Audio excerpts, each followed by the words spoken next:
Hello friends, welcome to our channel. இன்றைக்கி என்ன பார்க்க போகிறோம் அப்படின்னு பார்த்தீங்கன்னா, இன்றைக்கி நம்ம ஒரு லைனிங் ப்ளவுஸோட ஸ்டிச்சிங் மெத்தடு எப்படி நீங்கள் ஸ்பீடாக ஸ்டிச் பண்ணலாம் அப்படிங்கிறத உங்களோட ஷேர் பண்ணிக்க போகிறேன்.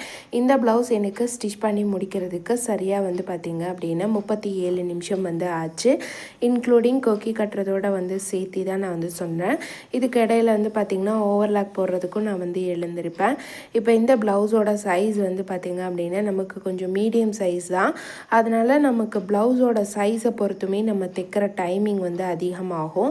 அதே மாதிரி பார்த்திங்கன்னா அந்த கிளாத்தும் பொறுத்துமே நமக்கு தைக்கிற டைமிங் முன்ன பின்ன வரும். இப்போ நம்ம பார்த்திங்க அப்படின்னா ஃபஸ்ட்டு ஃப்ரண்ட் பார்ட்டோட லைனிங் தான் முட்டுறோம். அதில் பார்த்திங்க அப்படின்னா நெக்குக்கு நான் அப்படியே துணி கொடுத்து தைச்சி திருப்பி தான் விடுறேன். அதே மாதிரியே தான் பேக் அண்ட் ஃப்ரண்ட் ரெண்டுமே நான் பண்ணிக்கிறேன்.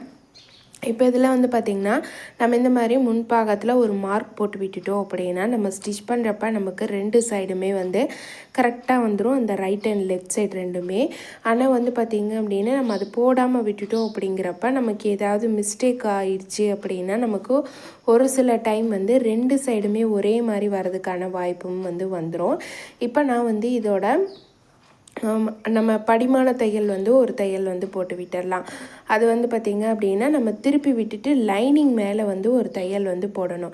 இந்த மாதிரி எக்ஸ்ட்ரா கிளாத் எல்லாம் கட் பண்ணி விட்டுட்டு அதுக்கடுத்து பார்த்திங்கன்னா இதை திருப்பி விட்டுட்டு லைனிங் மேலே ஒரு படிமான தையல் போட்டுட்டு நம்ம அதை அப்படியே திருப்பணும் அப்படின்னா ரொம்ப ரொம்ப நீட்டாக திரும்பி வந்துடும். உங்களுக்கு மேலே தையலே வேணாம் அப்படின்னு நீங்கள் நினச்சிங்கன்னா இந்த லைனிங் பக்கத்துலேயே இன்னொரு டபுள் ஸ்டிச் போட்டுக்கோங்க. நீங்கள் நம்ம மேலே போடுற ஊசியோட தையலும் அந்த குதிரோட தையலுமே அதை உள்பக்கமாக லைனிங்கில் போட்டுட்டோம் அப்படின்னா நம்ம மேலே தையலே போட தேவையில்லை. லைட்டாக ஒரு அயன் பண்ணி எடுத்தோம் அப்படின்னா நமக்கு அது ஒரு நீட்டான ஃபினிஷிங்கில் பார்க்குறதுக்கு மேலே தையல் எதுவும் தெரியாமல் ரொம்ப அழகாக தெரியும். இப்போ இதை நான் ஸ்டிச் பண்ணி முடித்ததுக்கப்புறமே அவுட்ரு ஃபுல்லாக தையல் போட்டு எடுத்துக்கிறேன். இதுக்கடுத்து நம்ம அப்படியே திருப்பி விட்டு பார்த்துக்கணும். நான் கையை வச்சு இந்த மாதிரி நீவி விட்டு பார்த்துக்கோங்க. எங்கேயாவது துணி தூக்கிட்டு இருக்கா, இல்லை ஏதாவது கொஞ்சம் இழுத்துட்ருக்கிற மாதிரி இருக்கா, கரெக்டாக லைனிங் மெயின் கிளாத்தோட ஃபோல்டிங் ஆகிடுக்கா இல்லையா அப்படிங்கிறது எல்லாமே செக் பண்ணிக்கோங்க. ஏன்னா இது நம்ம பார்க்காம விட்டுட்டோம் அப்படின்னா ஒரு சிலருக்கு பார்த்திங்க அப்படின்னா லைனிங் துணி மேல் துணியோட ஒட்டவே இல்லை, தூக்கிட்டு இருக்குது, அந்த மாதிரியான கம்ப்ளைண்ட்லாம் சொல்கிறாங்க இல்லைங்களா. நம்ம இந்த மாதிரி லைனிங் வச்சு தைச்சதுக்கப்புறமே அதை ஒரு தடவை செக் பண்ணி பார்த்துக்கணும், கரெக்டாக படிமானமாக வந்திருக்கா அப்படின்னு சொல்லி. அது பார்த்தோம் அப்படின்னாவே அந்த மிஸ்டேக் வராமல் நம்மளால் சரி பண்ண முடியும். மேக்ஸிமம் பார்த்திங்க அப்படின்னா ஒரு சிலர் லைனிங்க்கு பதிலாக ப்ளவுஸ் பிட்டு போடுறாங்க. அதுவும் அந்த ஃபுல் வாயில் பிட் போடுறாங்க. அந்த ஃபுல் வாயில் பிட் போடுறப்ப நமக்கு அது லைனிங் துணி மெயின் கிளாத்தோட ஒட்டவே ஒட்டாது, அது தனியாக தான் இருக்கும். அதனால் முடிஞ்ச அளவுக்கு நீங்கள் லைனிங் கிளாத்தே போடுங்க. அப்போ தான் உங்களுக்கு அது கரெக்டாக லைனிங்கில் ஒட்டி வரும். நெக்ஸ்ட்டு பார்த்திங்க அப்படின்னா லைனிங் தண்ணியில் போட்டு நம்ம வாஷ் பண்ணணுமா அப்படின்னு கேட்டிங்கன்னா தேவை கிடையாது. ஒரு சில லைனிங் மெட்டீரியல்ஸை பொறுத்து அது இருக்குது. நான் யூஸ் பண்ண மெட்டீரியல்ஸை லைனிங்கு இது நாள் வரையும் நான் தண்ணியில் போட்டதே கிடையாது. ஆனால் ஒரு சில கஸ்டமர் லைனிங் எடுக்கிறாங்க அப்படின்னா அவங்க தண்ணியில் போட்டு கொடுக்குறாங்க. அந்த மாதிரியும் பண்ணுறவங்களும் இருக்காங்க. ஆனால் அதை நம்ம திருப்பியும் ஒரு அயனிங் பண்ணி எடுத்துகிட்டு அதுக்கப்புறம் தான் அதில் கட் பண்ணவே முடியும். இல்லைன்னா நமக்கு அது கட் பண்ணுறதுக்கே சரியாக வராது. இப்போ இதில் நான் ஃபஸ்ட் டாட் மார்க் பண்ணியிருக்கேன். ஃபஸ்ட் டாட் மார்க் பண்ணிவிட்டு அதை நான் அப்படியே ரெண்டு பக்கமும் ஒரே அளவு வச்சு இந்த மாதிரி ஸ்டிச் பண்ணி எடுத்துக்கிறேன். ஃபஸ்ட் டாட்டோட மெஷர்மெண்ட் எவ்வளோ பிடிக்கலாம் அப்படின்னு பார்த்திங்க அப்படின்னா இப்போ இது நமக்கு ஒரு ஆவரேஜ் சைஸ் தான். இவங்க லீனாக தான் இருப்பாங்க. நம்ம அப்படி இருக்கிறப்ப நம்ம 2லேருந்து நம்ம பிடிக்க ஆரம்பிக்கலாம்.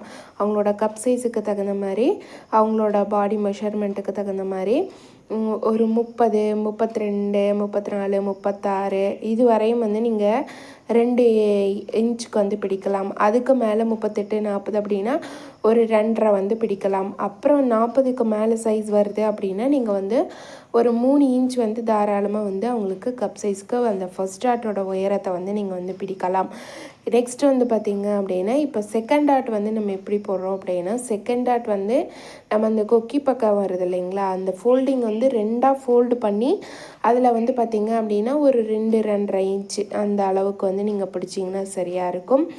அதே மாதிரி வந்து பார்த்திங்க அப்படின்னா இந்த ஆம்கோல் கிட்ட வர வளைவு வந்து பார்த்திங்க அப்படின்னா நம்ம அது வந்து கரெக்டாக அந்த பாயிண்ட் எடுத்துகிட்டு அதுக்கு வந்து பார்த்திங்க அப்படின்னா நம்ம இதுக்கு வந்து பிடிக்கிறத விட இந்த 2 சைடும் நம்ம பிடிக்கிறத விட எக்ஸ்ட்ரா 1 இன்ச் வந்து அதை கூட வந்து சேர்த்து பிடிக்கலாம். இங்கே வந்து கீழே வந்து நீங்கள் 2.5 பிடிச்சிங்கன்னா மேலே அந்த ஆம்கோல் கிட்ட வர்றது வந்து ஒரு 3.5 பிடிங்க. அதே மாதிரி இது 3க்கும் இருக்கிற டிஸ்டன்ஸ் வந்து கரெக்டாக இருக்கா அப்படிங்கிறத செக் பண்ணி பாருங்கள்.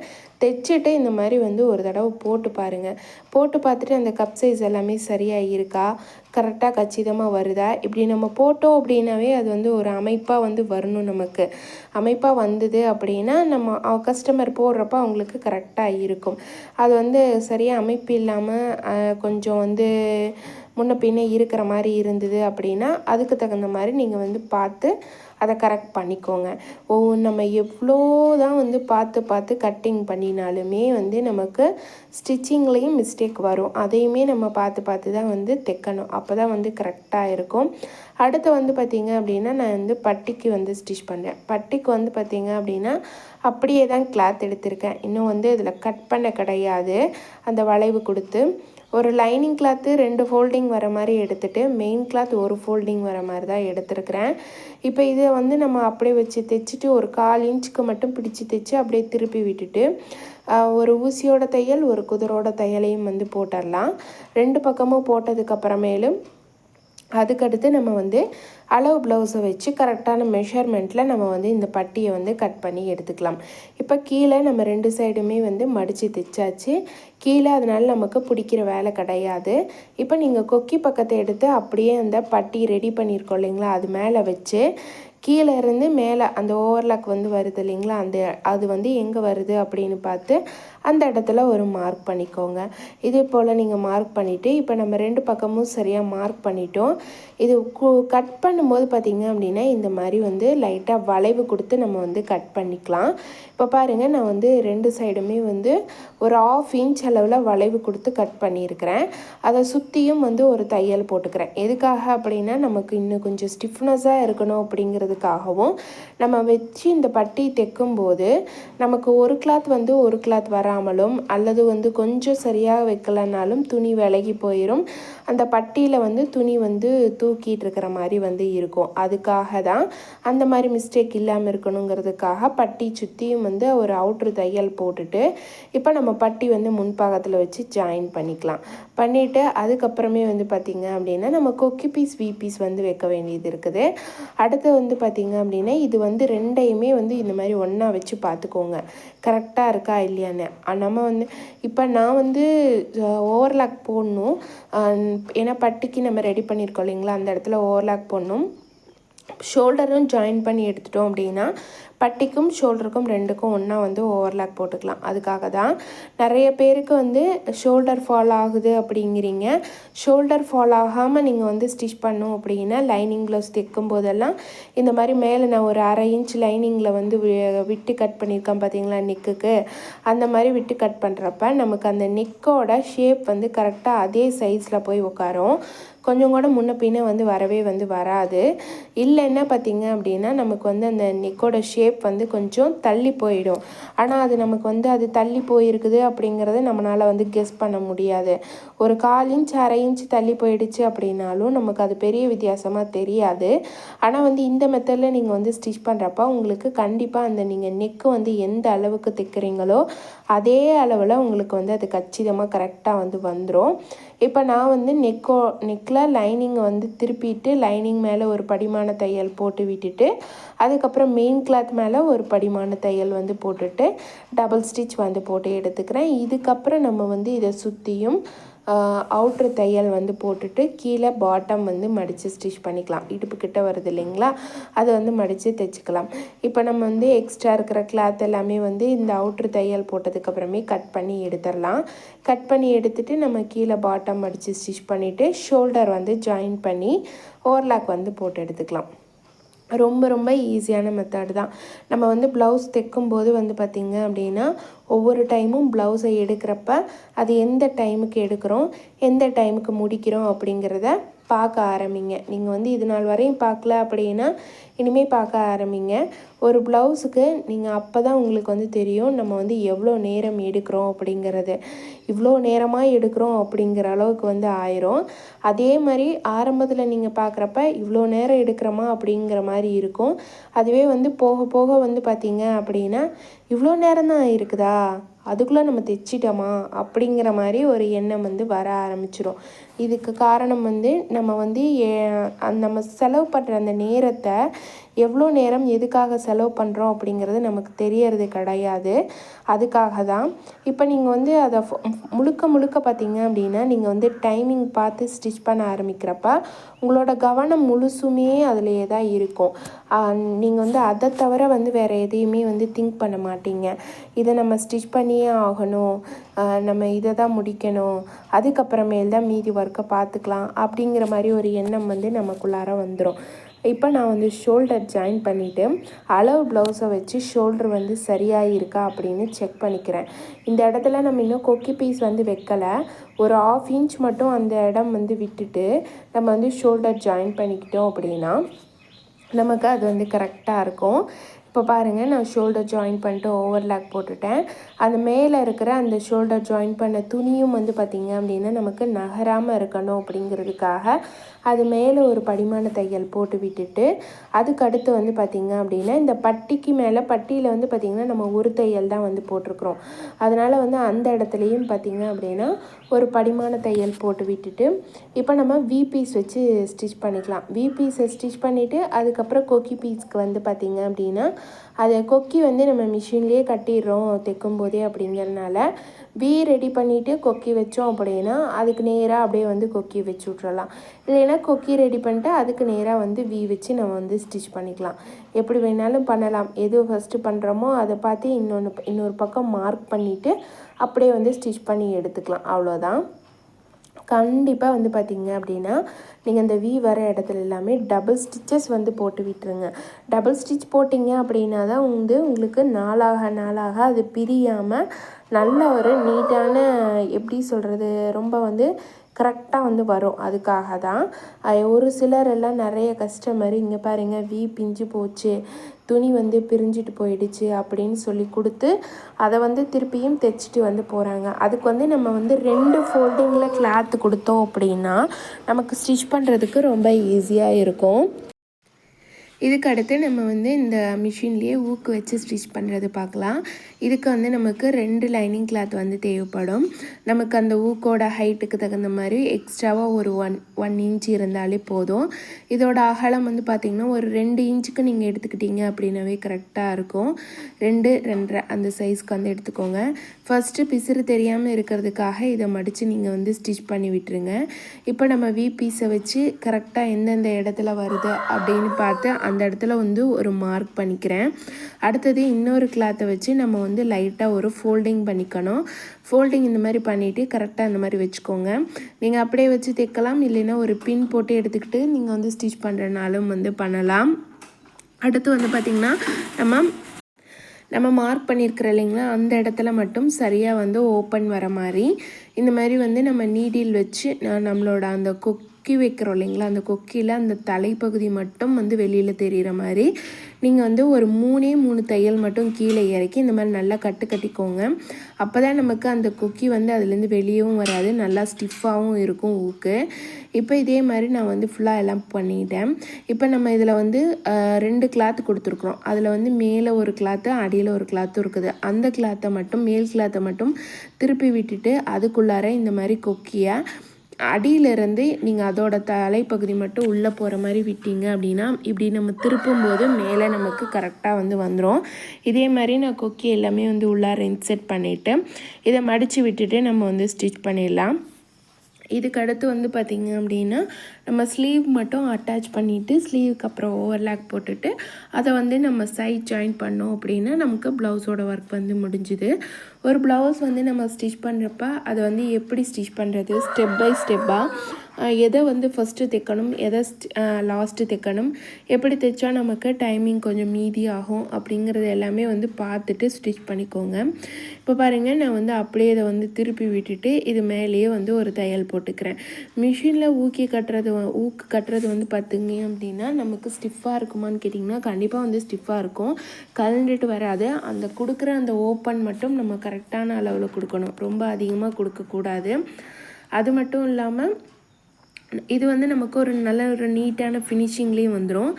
அதுவும் இல்லாமல் நம்ம கையில் கட்டுற டைமிங்கை விட நமக்கு வந்து இது வந்து கம்மியாக தான் வரும். அதுக்காக தான் நம்ம ஒரு ப்ளவுஸ் 2 ப்ளவுஸ் அப்படின்னா நமக்கு வந்து கட்டி முடிச்சிருவோம். ஆனால் வந்து ஒரு 5-6 ப்ளவுஸு ஒரு 10 ப்ளவுஸ் பக்கமாக வந்து சேர்ந்துருச்சு அப்படின்னா நமக்கு அதுக்கே வந்து டைமிங் வந்து அதிகமாகும். அது வந்து நம்ம ஸ்டிச் பண்ணி அந்த ஊக்கு வந்து கட்டி முடிக்கிறதுக்குள்ளார நம்ம வந்து ஒரு 2-3 ப்ளவுஸே வந்து ஸ்டிச் பண்ணி எடுத்துடலாம். அதனால் வந்து நம்ம இது வந்து பார்த்திங்க அப்படின்னா நம்ம தைக்கிறதுலையே எக்ஸ்ட்ரா இன்னொரு ஸ்டெப் சேர்த்து தைக்கிறோம் அப்படிங்கிறது மட்டும் நீங்கள் வந்து ஞாபகம் வச்சுட்டு தைச்சிங்க அப்படின்னா உங்களுக்கு ரொம்ப ஈஸியாக இருக்கும். ஆரம்பத்தில் கொஞ்சம் இதாக தான் இருக்கும். நீங்கள் அதே வந்து கட்ட வந்து பார்த்திங்க அப்படின்னா உங்களுக்கு வந்து அந்த மிஷினில் ஊக்கு வைக்கிறது ஒரு கரெக்டான ஃபினிஷிங்லேயும் நீட்டாகவும் வந்து வந்துடும். அடுத்து வந்து பார்த்திங்க அப்படின்னா ஸ்லீவுக்கு லைனிங் வச்சு அட்டாச் பண்ணிவிட்டு எக்ஸ்ட்ரா இருக்கிற கிளாத்தெல்லாம் கட் பண்ணிவிட்டு இந்த மாதிரி ஸ்லீவை ஒன்றா வச்சு பார்த்துக்கோங்க. ஏன்னா நமக்கு அங்கே எங்கேயாவது வந்து முன்ன பின்ன துணி வந்து எச்சு மிச்சா இருக்கா அப்படிங்கிறத பார்த்துட்டு அதுக்கப்புறமே அது கரெக்டாக இருக்கா இல்லையா அப்படின்னு பார்த்துட்டு செக் பண்ணிட்டு கட் பண்ணிக்கோங்க. ஏன்னா நம்ம வந்து சைடு ஜாயின் பண்ணுறப்ப நமக்கு அந்த இடத்துல வந்து கொஞ்சம் முன்ன பின்ன வந்தது அப்படின்னா நமக்கு ஆம்கோல் கிட்ட ப்ளஸ் போட்ட மாதிரி வந்து வராது. அதே மாதிரி தான் வந்து நம்ம வந்து முன்பாகம் பின்பாகம் ரெண்டுத்தையும் பார்த்திங்கன்னா ஷோல்டர் கரெக்டாக வச்சுட்டு அந்த இடமும் சரியாக வருதா அப்படிங்கிறதையும் வந்து செக் பண்ணி பார்த்துக்கணும். இப்போ இதை வந்து நான் அந்த சென்டர் மார்க் பண்ணினதை வச்சுட்டு முன்பாகம் கரெக்டாக அந்த குடஞ்ச பாகம் வந்து முன்னாடி வர மாதிரி வந்து வச்சுட்டு ஃபஸ்ட்டு வந்து சென்டரில் இருந்து தான் எப்பயுமே வந்து தையல் போடுறது. ஒரு சிலர் வந்து இந்த அடிப்பக்கத்துலேருந்து கீழேருந்து போட்டு வருவாங்க. நான் வந்து சென்டர்லேருந்து தையல் போட்டு அப்புறம் திருப்பி விட்டுட்டு இந்த சென்டர்லேயும் வந்து தையல் போட்டுக்கிறது. இப்போ இது எல்லாமே கரெக்டாக இருக்கா அப்படிங்கிறத நம்ம வந்து ஒரு தடவை செக் பண்ணி பார்த்துட்டு அதுக்கப்புறமே இன்னொரு ஸ்டிச்சஸும் வந்து கையோட போட்டுடலாம். டபுள் ஸ்டிச்சஸ் போடணும் இல்லைங்களா, அதனால் வந்து சிங்கிள் ஸ்டிச் போட்டு அது சரியாக இருக்கா அப்படிங்கிறத செக் பண்ணி பார்த்துட்டு அதுக்கப்புறமே டபுள் ஸ்டிச் வந்து போட்டுடலாம். இப்போ இதில் வந்து எனக்கு முன்பாகம் மட்டும் கொஞ்சம் அதிகமாக இருக்கிற மாதிரி இருக்குது. அதனால் வந்து பார்த்திங்க அப்படின்னா இப்போ நான் 3 டாட் பிடிச்ச இடத்துல 4ஆவதாக இன்னொரு டாட் வந்து பிடிச்சிருக்கிறேன். நமக்கு அப்போ தான் வந்து அது சரியாக இருக்கும். உங்களுக்கு ஏதாவது மிஸ்டேக்கு முன்பாகம் மட்டும் கொஞ்சம் பெருசாக முன்னாடி வந்து அது மட்டும் கொஞ்சம் துணி அதிகமாக வருது அப்படின்னு நினைக்கிறீங்கன்னா நீங்கள் வந்து 3 டாட் போட்ட இடத்துல ஒரு டாட் வந்து அந்த 4ஆவதாக இன்னொரு டாட் போட்டு அட்ஜஸ்ட்மெண்ட் பண்ணிக்கலாம். அப்படி இல்லை அப்படின்னா ரொம்ப எனக்கு வந்து பிடிக்கிற மாதிரி வருது அப்படின்னா உங்களுக்கு வந்து நீங்கள் வந்து அந்த சைடு ஜாயின் பண்ணுற இல்லைங்களா, அந்த கை வைக்கிற இடத்துல கொஞ்சம் பிடிங்க, அப்புறம் டாட் 4ஆவதாக ஒரு டாட் போடுங்க, அப்புறம் பட்டியில் கொஞ்சம் பிடிங்க.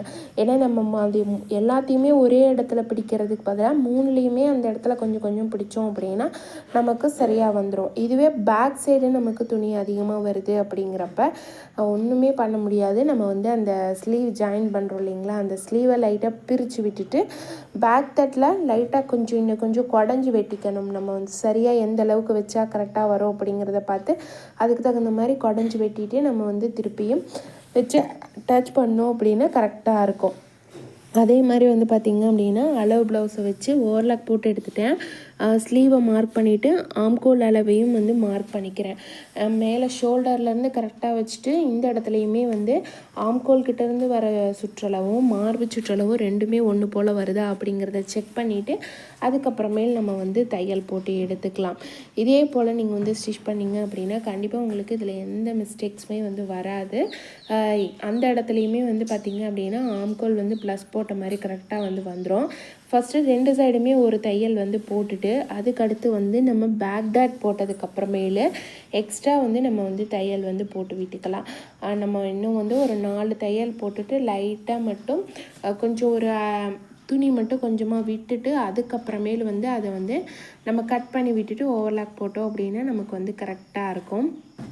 ரொம்ப ரொம்ப ஈஸியான மெத்தடில் ப்ளவுஸ் வந்து எப்படி லைனிங் ப்ளவுஸும் ஒரு ஒரு 37 நிமிஷம் கிட்டத்தட்ட வந்து 40 நிமிஷத்துக்குள்ளார நம்ம மிஷின்லேயே கொக்கியும் கட்டி நம்ம வந்து எப்படி வந்து ஸ்டிச் பண்ணுறது அப்படிங்கிறது நீ கண்டிப்பாக உங்களுக்கு ரொம்ப யூஸ்ஃபுல்லாக இருக்கும் அப்படின்னு நினைக்கிறேன். அதே மாதிரி நீங்கள் நம்ம சேனலை வந்து ஃபஸ்ட் டைம் பார்க்குறீங்க அப்படின்னா மறக்காமல் வந்து சப்ஸ்கிரைப் பண்ணிக்கோங்க. ஸ்டிச்சிங் பிடிக்கும்னாலும் ஒரு லைக் போட்டு பாருங்கள்.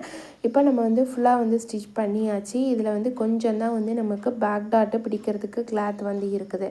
அந்த கிளாத்தை மட்டும் மார்க் பண்ணிவிட்டு அது வந்து நமக்கு 1 இன்ச் வந்தது அப்படின்னா நம்ம 2 சைடும் 1/4 இன்ச்சில் பிடிச்சோம் அப்படின்னா நமக்கு வந்து அந்த 1 இன்ச் வந்து கணக்காகிடும். அதுவே வந்து பார்த்திங்கன்னா நமக்கு ஒரு 2 இன்ச் அப்படின்னா நம்ம வந்து ஒரு அரை இன்ச் அளவில் பிடிச்சோம் அப்படின்னா நமக்கு வந்து அந்த 2 இன்ச்சுக்கு கணக்கு வந்துடும். இது மாதிரி நீங்கள் பார்த்து பிடிச்சிக்கிட்டீங்க அப்படின்னா கரெக்டாக இருக்கும். அப்புறம் எக்ஸ்ட்ரா தையல் போட்டு விட்டுட்டு நம்ம வந்து சைடு இருக்கிற கிளாத்தை வந்து கட் பண்ணி விட்டுடலாம். அவ்வளோதான் ஃப்ரெண்ட்ஸ். ரொம்ப ரொம்ப ஈஸியாக ப்ளவுஸில் நம்ம ப்ளவுஸ் வந்து எப்படி வந்து ஒரு அரை மணி நேரத்துக்குள்ளார ஸ்டிச் பண்ணுறது அப்படிங்கிறத வந்து இன்றைக்கி பார்த்துருக்கோம். இந்த வீடியோ உங்களுக்கு ரொம்ப யூஸ்ஃபுல்லாக இருக்கும் அப்படின்னு நினைக்கிறேன். நீங்கள் நம்ம சேனலை ஃபஸ்ட் டைம் பார்க்குறீங்கன்னா சப்ஸ்கிரைப் பண்ணிக்கோங்க. நெக்ஸ்ட் வீடியோவில் பார்க்கலாம் ஃப்ரெண்ட்ஸ். தேங்க்ஸ் ஃபார் வாட்சிங்.